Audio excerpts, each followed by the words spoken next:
Nararamdaman mo ba na hindi kanya pinapriority, hindi kanya inuuna o mas may inuuna pa siya kaysa sa iyo? Gusto nyo ba na ikaw ang lagi niyang unahin? Gusto nyo bang ikaw yung lagi niyang priority? Hello mga guys, kumusta kayo? Panibagong araw, panibagong video na naman tayo. And sa araw na ito ay isa na namang video ang aking tuturo sa inyo na simpleng gabay o simpleng pamamaraan na makakatulong sa atin. At bago ang lahat, gusto ko lang mag-disclaimer sa mga taong hindi naniniwala at hindi gusto mga kagaya nitong video. Please skip this video and maghanap kayo ng videos na gustong gusto nyo.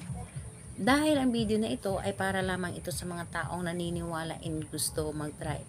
Sa lahat po ng mga nagko-comment dito sa aking video dito sa loob ng aking channel, mag-ingat sa lahat ng mga nagre-reply sa inyo na dinadala kayo sa kanilang WhatsApp and Imo app upang makaiwas po tayo sa scam. Ngayon po, ituturo ko sa inyo kung paano kayo laging priority, paano kayo laging uunahin kahit gaano pa siya kabisi, kahit saan pa man siya naroroon, kahit anong party pa man yung aatinan niya o pupuntahan niya, yung isip niya ay nasa sa iyo lamang dahil gusto niya na ikaw yung uunahin niya dahil mas priority ka niya na magiging masaya o mas priority ka niya kaysa sa iba.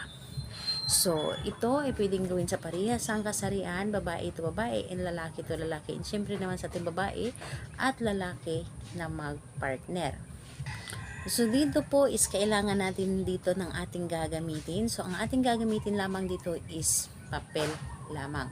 So, gagamitin natin dito ang papel at panulat. And syempre naman sa inyong or ang inyong sarili dahil ang pinaka-importante natin dito is ang sarili lamang.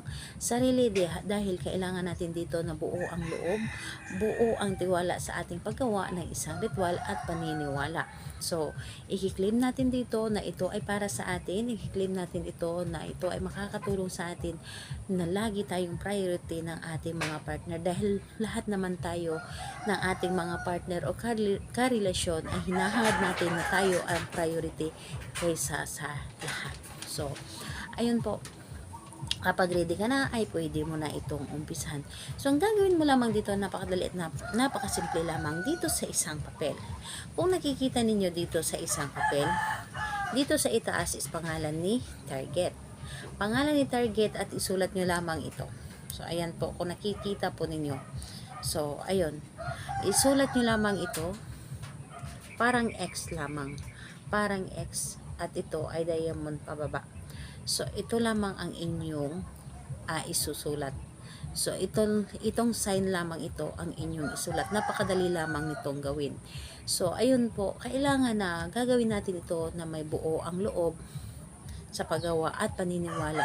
Sabayan talaga natin ito ng paniniwala dahil yun po ang pinaka-importante sa lahat. So, ayun po, kapag naisulat nyo na ito pinyo lamang ito ng papunta sa inyo o papasok sa inyo ang pagtukatupi nito.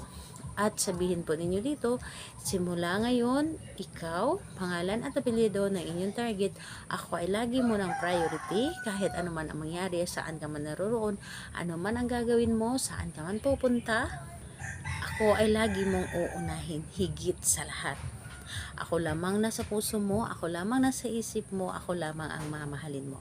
Yun po ang sasabihin ninyo, i-claim nyo talaga yan sa inyong sarili.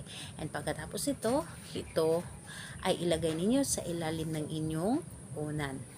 So, hayaan nyo ito doon sa ilalim ng inyong unan, matutulugan ninyo, hihigaan ninyo ito, at iwasan ninyo na magamit or mahigaan ng iba ang inyong unan. Dapat ikaw lamang talaga ang gagamit nito para hindi ito malagyan or hindi ito anuhan ng bad energy. So, dapat sa iyo lamang na energy ang nandoon sa inyong unan. So, ayun po, gawin natin ito sa kahit anong araw at oras. Pwede po natin itong gawin. Basta buo lamang ating loob, paniniwala at tiwala sa paggawa. Salamat po sa inyo. Bye-bye everyone.